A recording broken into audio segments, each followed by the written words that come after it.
to Surf Studio. Surf Life Saving is filled with so many fantastic people and inspiring stories, and Surf Studio is designed to share some of these stories from across the country and across all areas of lifesaving. On this week's episode of Surf Studio, Australian Ironwoman Courtney Hancock asks her hero, three-time Australian Ironwoman champion Karla Gilbert, some questions from members, and also gains a rare insight into some of the secrets to Karla's success. We then head to the Gold Coast to chat with Carol Templeton, an inspirational lifesaver from Southport SLSC, who shares her passion for lifesaving, telling us how not even cancer stopped her from patrolling.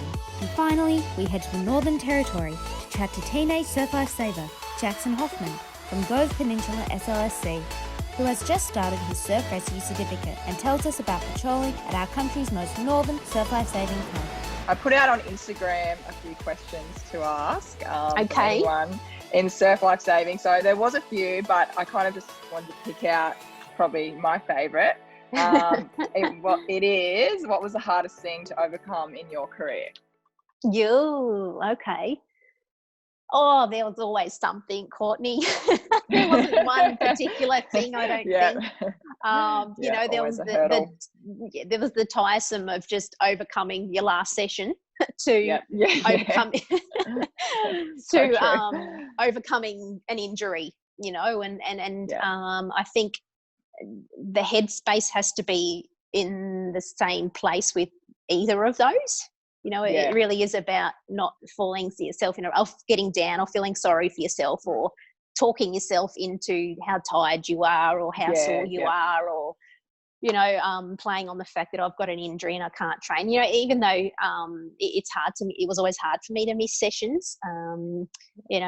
Towards my end of career, having two bulging discs, one in my back and one in my neck, it was it was all about management. Going to physios and then going to Pilates and then maybe not being able to swim as well, so having to swim with a pool buoy or a snorkel, to doing it hurting to rotate on a ski, to this and that. So I think having injuries is probably the worst part of being an athlete. I'd say for sure.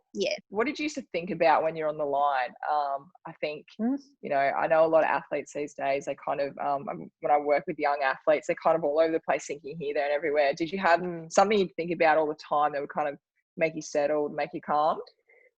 To be honest, I think once you're on the line, it's not the time to start thinking. I think you've got to do all the thinking before you actually stand on the line. And for me, I'm kind of like,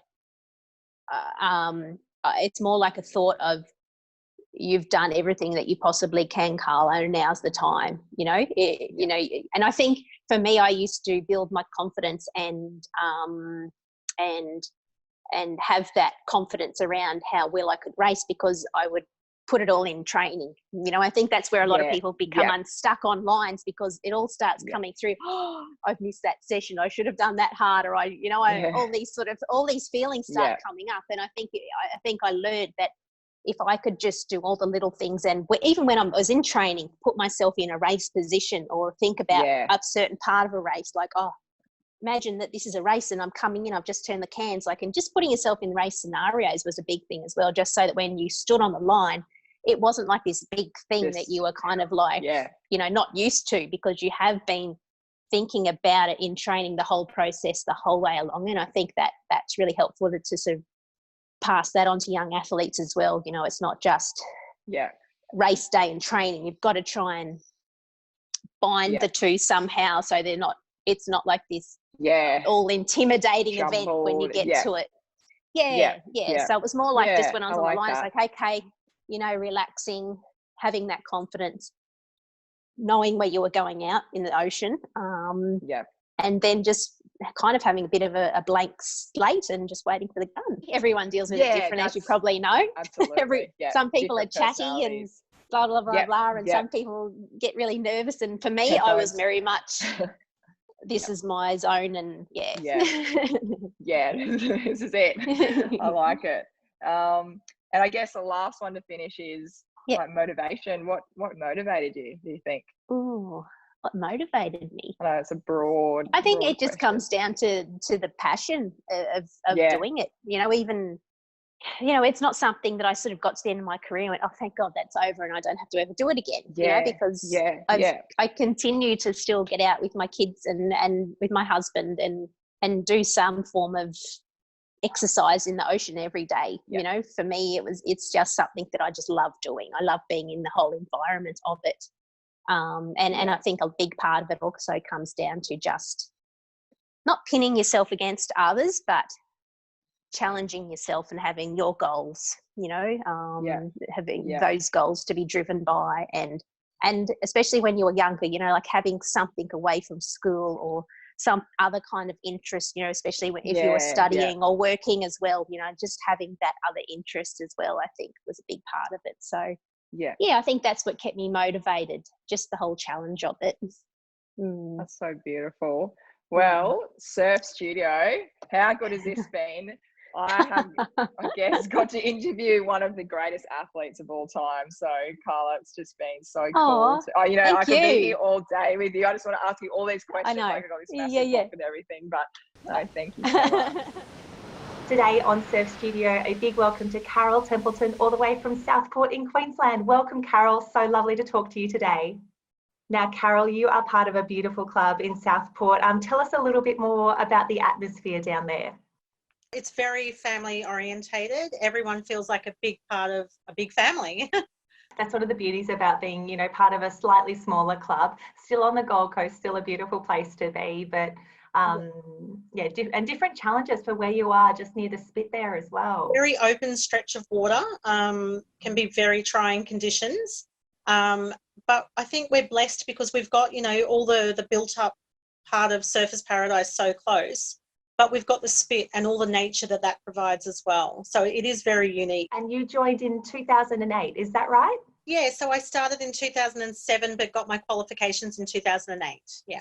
It's the story that most people start with, I think. I had children in nippers, and after about a couple of seasons they decided they didn't want to do it anymore, but I kind of got roped in, as you do, and I'm still there. Now tell me more about your patrol. I understand it's a pretty special arrangement of people in your group. I have actually changed patrols a few times, but my original patrol, it was very unique in the sense that my patrol captain had non-Hodgkin's lymphoma. So he was patrolling whilst undergoing chemo and so forth.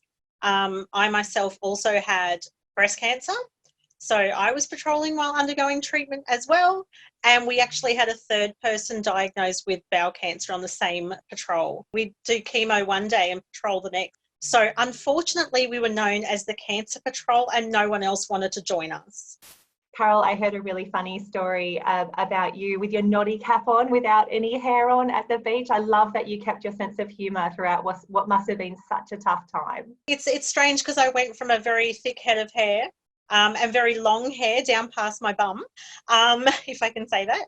And then I went to being absolutely bald, and my noddy cap was just massive. It just kept coming off every time I went to dive under a wave. The good news is that a clubby cap looks good on anyone, no matter what you've got on underneath. We'll have to agree to disagree on that one. You got your bronze medallion. You wanted to help other people get their qualifications, so you became a trainer from there. Yeah, there wasn't a lot of female instructors within our club at that time. So I was actually approached and asked, if I'd become a trainer because I was very tenacious. I'll take that as a compliment. And yeah, I'm still there 12 seasons later, still training, still love it. Like so many of our Queensland lifesavers, you've got an incredible rescue story to share, which actually happened after hours while you were training other members of your club. That's right. So it was back in February this year. I was training a CPR class on a Wednesday night, and we have a halfway point where we stop teaching CPR and then surf awareness takes over.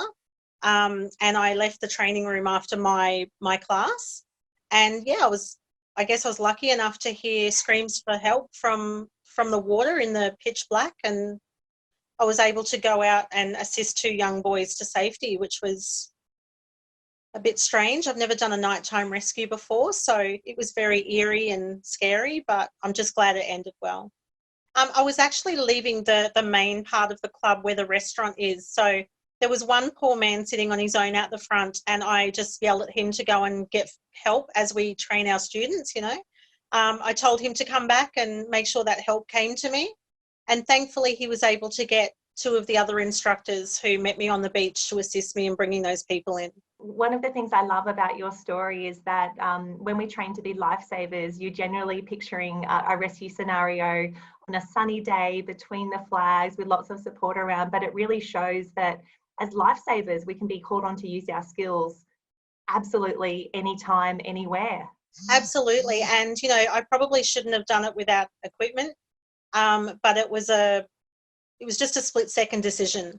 So, and we've learnt from that moving forward as well. Now we have at least tubes available for after-hours rescues if need be. This would have been such a wonderful story to go back to training the next night and say, do I have a rescue story or a rescue scenario for you guys?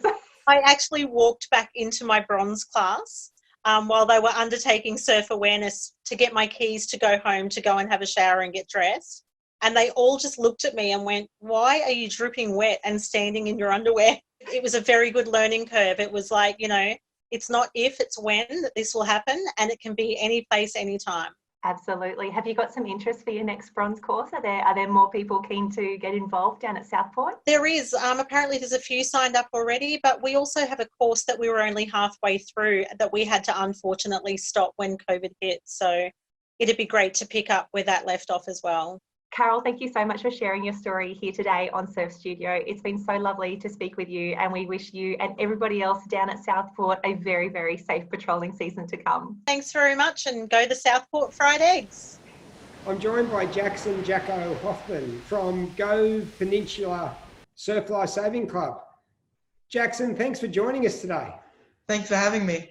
Tell us about why did you get involved in surf lifesaving? Well, I was a nipper in under 6, and I've just stuck with it all the way through. Jackson, can you tell us a little about Nullarbor area and also Gove Peninsula Surf Life Saving Club?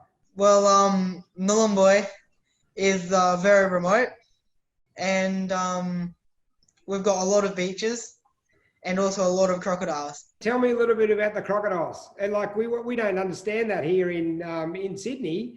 Checking what you have to do prior to patrol. Well, we have to check for croc slide, and we also drag stinger nets. We have a watchtower, always looking for crocodiles as well. What do you like the most about surf lifesaving? I love the competing, even though I'm not the best at it.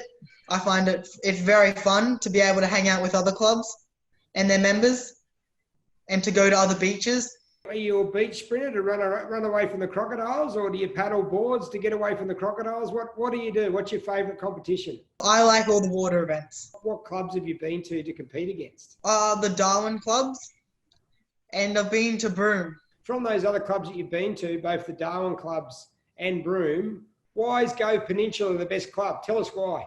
Well, you've got amazing beaches and an amazing set of people.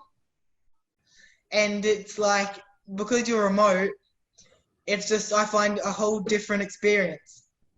There's no buildings behind the beaches, and quite a few of the beaches we go to, they're clean, they're really nice looking. And you're now 14, I think, and you're doing or 13 and doing your SRC at the moment. Tell us a bit about the Surf Rescue Certificate. I just turned 14 very recently, and I have done my SRC. And did you use Started. And did you have you used the app at all, or are you doing it? How are you doing the learning online? How are you doing the learning? Online. I'm doing good? It online. And have you found it is very good. Good and easy. And my daughter just went through the SRC. Do you find that you're learning things that you can use at school and in other areas of your life? Definitely, yes. You learn a lot. What are some of the things that you've learned? Well, you learn CPR, you learn communication skills, signals. What are some of the life skills that you've learned from being a surf lifesaver? Well, a lot of teamwork.